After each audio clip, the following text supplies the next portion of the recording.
on shopping outing. She was so rude. Yo, what's up, guys? So I'm sure you guys have seen this already, but that New York shopper just claiming on TikTok about how rude and, entitled Blake Lively is. So just getting crazy. So now Blake Lively is allegedly suing a New York shopper. And I generally think this might be one of the most outrageous things that we've seen from a celebrity this year. Not because she's fighting for justice, but because she's allegedly trying to shut down a regular person, just like you and I who dared to speak up, a shopper, a normal human being who walked into a boutique, witness a celebrity acting like a royalty on a rampage, and had the courage to post about it. And instead of reflection, remorse, or even a standard PR apology, what does she do? She allegedly sends in lawyers to me. That's not strength. It's panic dressed up as power. It's what you do when the mask slips and truth hits too hard. I don't think the shopper lied. I think they told the raw truth and Blake couldn't handle the consequences. Could this be true? Could this be false? I gotta look at it with you guys. I want to get your thoughts again. What's interesting about this story is the TikTok has since been pulled, but she got caught and she got exposed, and now she's supposedly trying to bury the whole thing in legal threats. But here's the thing. Once the public sees behind the curtain, there's no going back. The internet does not forget, and when a fan becomes a whistleblower, no lawsuit can see what's already gone viral. The firestorm started with a now-deleted TikTok posted by a shopper named Landon, but don't get it twisted. Just because it's gone doesn't mean it didn't happen, because by the time the video came down, it had already rocketed across the internet. Stitch after stitch, screenshot after screenshot, I just saw it the other day. I'll play it for you people here. Thankfully for Blake Lively snark on Reddit, it's been archived. We're gonna go through, once it's on the internet, it's always on the internet. You're nobody until you're talked about. Entitled Blake Lively was blasted by a fan for the horrible way she treated employees. And Blake Lively's name was trending, and not for a good reason. In the video, Landon calmly and clearly described what they witnessed inside the Stony Clover Lane boutique in New York City. And according to them, Blake entered the store like she was storming a castle. No, hello. No acknowledgement of the employees. She didn't speak up to the customers. And worst of all, she didn't even engage with her own children. Yeah, she was just there. And she was minding her own business, Landon. And she was just being entitled and telling them hey, you don't have dresses or whatever product she was looking at. You don't have this where nobody has touched it. I don't want other people to have touched this, I don't want to wear what other people have worn, And I can only imagine that Blake, looks like the type. You know what I mean?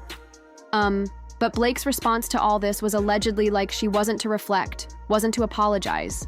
It was, according to reports, to pursue legal action against a shopper for telling the truth.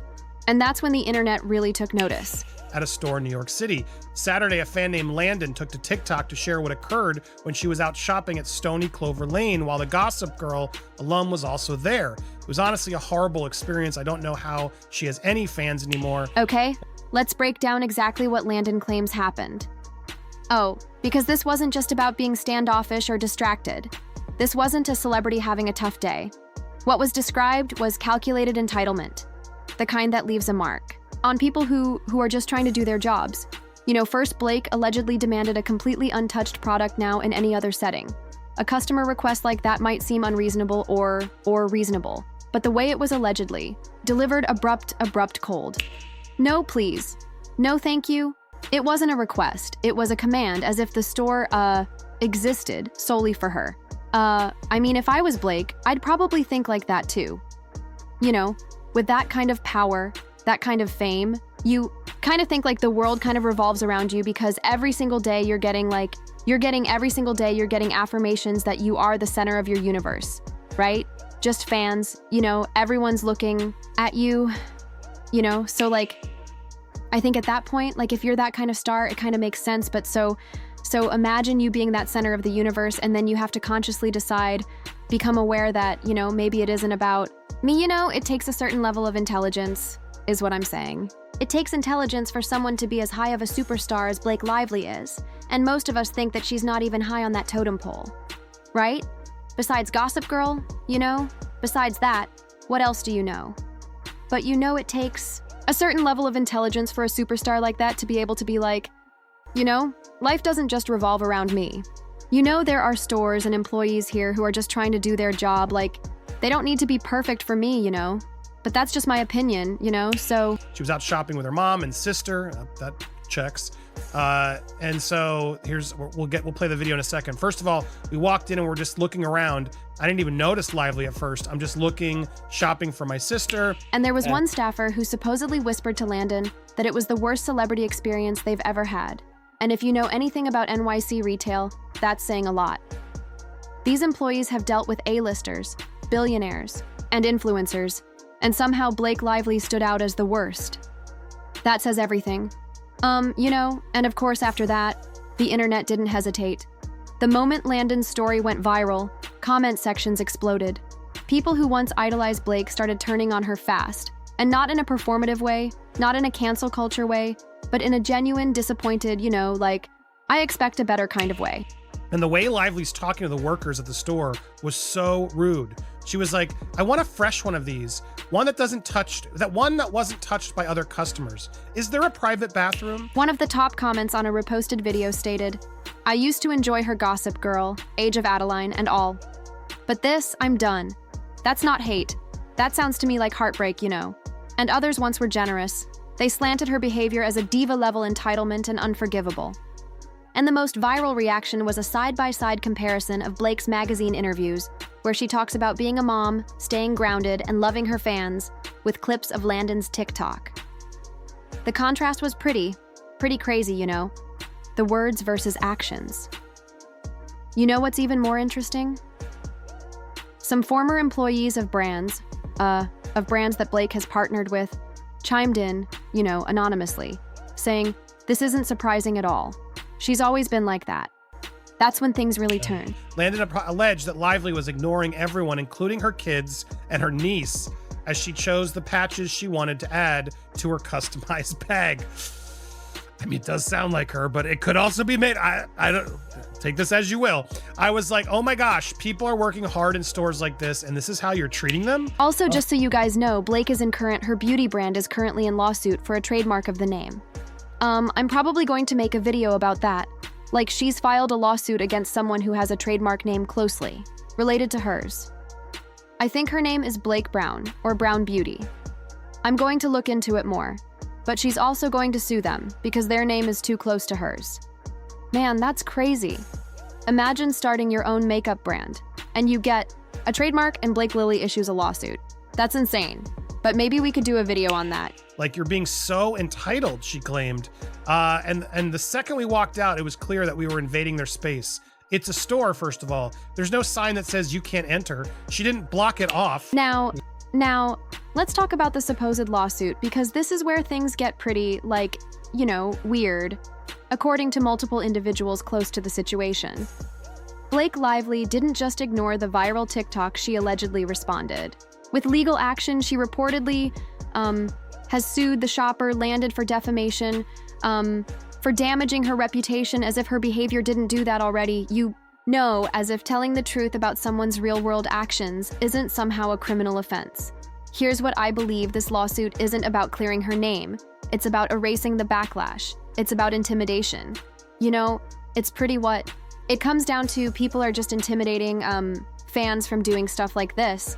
So, like, if you ever, you know, running yourself in a situation like that, again, like, you know, you're less inclined to, like, post about it because you don't want to get, you know, attacked by them, right? So. And the second we leave, a Lively security guard comes and stands in front of the door. And now I'm at the corner of the street, and the security guard is staring at me.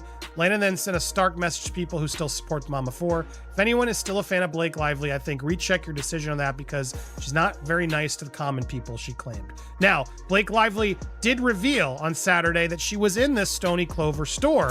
And this isn't the first time Blake's been accused of trying to control a NAR storyline. In fact, it's basically her brand people who've worked on sex with her, whether stylists, you know, or whatever, have described her as someone who must have the final word, the photos, the angles, the lighting, even the interview questions. Everything is rehearsed, curated, micromanaged. She doesn't just act, she scripts the image around her acting. And when something doesn't go her way, that's when the real side. The real side comes out. There are reports of her changing red carpet arrangements last minute, scrapping interviews, demanding edits to promotional footage after trailer had already been cut, and every time his friend is protecting the brand. Yeah, she's crazy with the and it ends with us, you know, production, or like, what do you call that? When you are going to drop the movie. So you're like promoting yourself. Like that whole saga was insane. She was like managing, like her co-stars would just be sitting here while she's talking about her like alcohol brand and her like brand beauty, and you know how much she you know, just, it was crazy. She was definitely on narrative control. You know, that's probably what her husband Ryan Reynolds has been teaching her, how to control her narrative and stuff. Because Ryan Reynolds is all about that. He's like pushing his brands. They're capitalizing on their fame right now, really, to push all their brands and stuff, and which is crazy. And if you think the shopper lawsuit is the only legal drama Blake's to take on there right now, which I think you already know, like she's in the middle of this war with Justin Boney. I know I'm going to make a video later too, like just about Don's $400 million lawsuit against Blake Liu just got revoked or dismissed because the judge within a 132-page statement has said like Justin Bodoni has no evidence to say he was defamed or extorted by you know, Blake Lively, which I know all of us have already seen it. I think he definitely has a case, but not according to Judge Lyman. He dismissed it. So Justin does have until like, I think 3 weeks to like rebuttal that.